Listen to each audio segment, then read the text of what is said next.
Ashama harka fuunee jaalatamtootaaf kabajamtoota hordoftoota Zara Entertainment jirra jirtu nageenyi badhaadha. Nageenyi kiyya iddoo jirtanitti tullu qaxxaamuree simbira haa ga'u hunduma keessaniyyuu baga nagaan nu eegdan baga viidiyoo haarawwan walitti deebinee daawwattoota keenya har'a Zara prank godha. Prankiin har'aan dalagdeedhe anillee prankii dhiisee ture ishiin yana prankii lammas namni prankii nan godheette ishiin illee dhiistee jirti. Maaliif abbootiin amantaa namoonni jajjawan waa adda addaa dubbachuu jiranii garuu ani amma dhaamsinanii qabu waa tokko yoo balleessine yaa ijoollee Oromoo nuti nama ndogongorra ijoollee waan kana dogongortan jettanii osoo nutti himtanii hin fudhanna ani nan fudhadha maaliif nama ta'e kan hin dogongorre hin jiru waa tokkollee yoo isiniif dabarsinu akka irraa barattaniif malee akka isin jeequuf akka waan hin taane keessa isin galchuuf miti har'amoo prankiin ishii godha mucaa tokko naanatu wal barsiise akkamitti na duuka itti bilbiltaa jaalala nagaafatti naan jedhee suman gaggama irratteedha Zara amalam saali waan akkanaa yeroo isin dalagnu isin shamarran keenya keessattuu dubartiin akkuma dubartii gaariin jirtu badduunis jirti akkuma dhiirri gaariin jiru badaanis ni jira amma ani gwaaddanyaatiyya takka osoon jaalala osoon qabaadhe jaalallee osoon qabaadhe jedhu ka jaalallee osoon qabaadhe jaalallee kiyya wal barsiise na duuba waa adda addaa jedhuudhaan isaan jechuuf kan yaalii gootu meeqatu jira namoonni akkasii hin jirani shamarran akkasii hin jirani jiran dhiirri akkasii hin jiru jira kanaafu ilaalcha akkasii waan fudhattaniif jireenya keessan keessatti iftoomina jaalallee keetiif si jidduu qofa iftoomina isin lamaan walii qabdan dabarsitee iccitii kee way hiriyaatiyyatti way hiriyaa kiyyatti kan je'amu san akkan himneef waa akkana akka irraa barattaniif sinii dabarsina malee waan biraatiif miti amma nan bilbilaa fi nu wajjin turtii godha yaada keessan nu barreessaa yaada qabdan anytime yaada qabdan dogongorreellee nu barreessaa irraa barannaa kana sinin jedha warroonni immoo walaloo barreessuudhaan namni wayinaa barreessee ture beejii kiyya irratti maybe I don't know nan dhabe namoonni walaloo barreessitanii dubbisuudhaan dandeettii qabdan koottaa gara miidiyaa keenya sin affeerree jirra akkana sinin jedha Zara akkam nagaa keetii wayye naan hin jedhin ani baay'ee aaree si dawwaluu jira akkabsi goggolaan maali akkabsi ani akkanatti si amanee Zaraan sireesidha jedhee miidiyaa kanarraayyuu mucaa kana wal si barsiise egaati kaleessa waan kana itti haasa'uudhaaf waan qaadimattee qabduuf wiin bareeda sabboona ofiin boonu dhiiroo keenya waa akkana nan jaaladha naan jette kanaaf miti mucaa kan caalaa kaite ani wal si barsiise kaleessa caalaa miti kakalee wajjin haasofne san okay na waan ta'e maaliif na duukatti bilbilte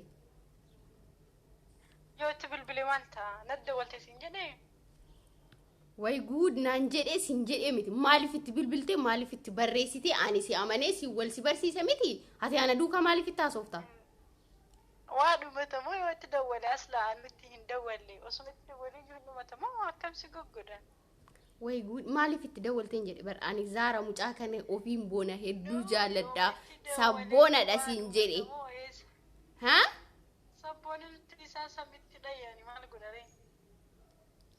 Nana maaliif dawwalteef akkauntiin isaa na bira jira bar ani argee tanan walii barreessitan yoo jiraachuu dhiisee ani maal isaa godhan maal akka isaa godhu barbaade maaliif itti dawwaltee dhagaafin kiyya ani garee hidhee garee keessatti wajjin haasofne wajjin taphanne ergaani bilbila cufe booda ana duuka deebitee ittiin haasa'u maaliif barbaachisee sin jechuu jira bar shamarran teenya silaa fayyaan qabdan isin takka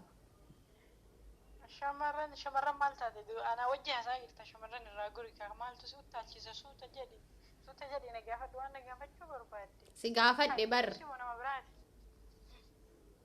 innaa yoo itti dawwalee maal ta'a jedhe dhiirri Oromoo miliyoona maal irraa godhatti Zara akkasii lakki ati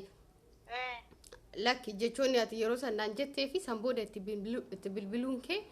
filingii wayina keessatti uume yaa waan bareedaa ta'eef bareedaadha bareeda jedhee siin jedhee jira bareeda jedhee foyii waarraa godhachuu barbaadeetti miti mucaan baay'ee bareeda istaayilii qaba jechuun dhiirota yeroo ammaa arge kana keessaa iyyuu namni sirriitti istaayilii qabu isuma argee iyyuu beektaa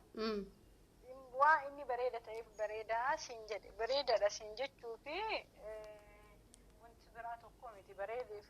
maalirraa godhatti duuba zaaraan dhiirri Oromoo miliyoonaaf uffata bareedaan illee andantaa dhiiraayyuu hin qabu dhiira sanuu samittidha yooni akka hangaa isaan baanise.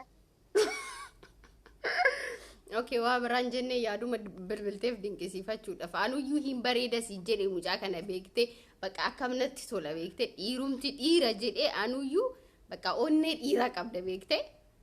inni jechuudha onnee dhiiraa qaba kanaaf isa jaaladha siin jedhe sitti himee jaaladha oo siin jedhu jaalalaa miti. Amma hin jaallatte anillee akka nama tokkotti bareedaa siif ta'a jedheetu si jaaladhe.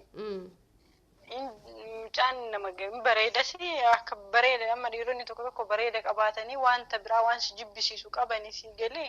Inni bareedas ni qaba nama baratellee waa hunda sammuun isaa waa hubatti. Anammas waa hiriyaati yataateef waa yoo inni na dubbise yoo an dubbise yoo maal rakkoo qabaachuu boodaan nama dantaa biraa dhiirarraa qabdu miti dhiirri miliyoonaa dhiira sana uffannifte zaara mucaan immoo bareeda waan uummanni bareeduuf bareeda siin jedhe hedduu bareeda dhugaa lubbe. Okay, kanumaaf itti bilbilte maalan beeka bakka dhiirri keenya kan yeroo ammaa akkanuma I don't know beeku zaaraan naa bilbilte narra qaxaqqaxxii naan jedhe maaliif qaxaqqaxxee naan ittiin haasa'ee ammas daqiiqaa 30 haasawinee naan jedhe toolen jedheen. Mataan naaf adda daqiiqaa 30 haasofne daqiiqaa 10 haasofne na fakkaate. Inna akkam ta'aa jedharee. Jenna ergesi narra bilbilte sin jettee maal taate mucayyoon tuni naan jedhe bakka anchi akka gubedhe maal hin bareeda jennaan na jaalatte jechuuf deemaa laata hin bareeda siin jennaan bakka baay'ee akka ofii hin keenye jedheeni moolu na isumatu na dawwalmee jedhee na barreessee jennaan hayyee maal barbaadde jedhee dawwalee fi jabaadhaa isin jabeessuu fi maal jedhee ooma dalagaa na haasa'e waan biraan itti naasofne illee yeroo sawwaan biisi jiruuf hayyee yeroo biraa dubbanna jedhee biraa deeme. Waan biraa immoo wanti siyaasaati riyaati jedhee si barsiifatu dhiirri miliyoona barataa oolla ka barannee gara dachaaf nu dabne maal irraa gooti zaara. Garuu mucaan kun bareeda namoota yeroo ammaa argine kana keessaa isumatu bareeda. Bareedina isaa bannaatish ani dhiira akkatti oromummaa ishiitiin bakka oromummaan afaan oromoo haasa'u osoo hin taane oromummaan dhiiga beekte dhiigni isaa oromoodha kanaaf itti boonee jaaladhaa iyyuu beekte. Akkasi siin jedha na zaara na bilbilti maarre mucayyoon akkam naan jedhe immoo inni shamarran miidiyaa kanarraa kan xiqqoo ragaa jettee deemtu zaara qofaa naan jedhe atillee gamanaan hin bareeda naan jette jidduu tanatti maaltu deema kan jedhu sammuu keessa na deddeemte beekte. Hay waa inni bareeduuf innillee ammoo ragaa jedhuuf jechuu danda'a dhugaa ammaa hin sobeere bareeda qofaa miti sabboonummaa qaba jechuun bakka dhiira foolii dhiiraa qabduyyuu isuma waan argeefan bareeda dee wayii sobatti dabalee.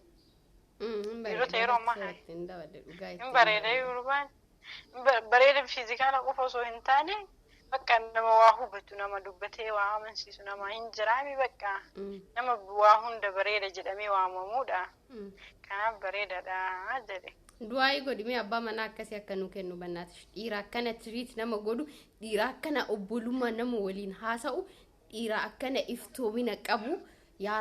rabbi jedhimee zaara nama akkanaa jaaladhaani bannaatish. Nama akkasii namni jibbu hin jiru garuu nuu kenni jennee wanti rabbiin kennu hin jiru kenname diduu mataan dhaabatee ganuma maaltu du'aayi kulfandu dhuga rabbiyan dhageesse zaara entertainment irratti prank si gochuu jira argite amma nyaatamtan lamaan keessaniyyuu mataan dhaabadhaa siniin jette dhageessa miti zaaran dhiira saniyyuu samiitti qaanii yoo feetanillee mataan dhaabadhaa. Prankiin kun tabalaasha'uu qaban maxxansinna salphifte. Lakki ati yeroo baay'ee pranki na gootee dhiirri Oromoo akkas hoo jedhu iccitii kiyya gadi baafte amma kinoo atillee ani akkanatti sitti xiyyeeffadhee kanaafuu wal si barsiise mucaa kanaan argite annaa naata sakkaate uummata nagaa gaafatu murru. Oh my God! Har'a himanarraa dalagatte akkam jirtu uummata hordoftoota Zara Entertainmentiitii fi bireeti daanyetu fayyaa keessanii nagaa wayi pirankii kana kadhibne biree har'a narraa dalagatte anis irraa dalagadhee isinitti mul'isa waan biraa maal jedhaan iree. haga video biraatti walitti deebinutti yeroo gaarii nu qabaadha warri maatii keenya hin taane diimtuu san teessan itti buudhan as kufaa isinii jenna yeroo gaarii naaf qabaadha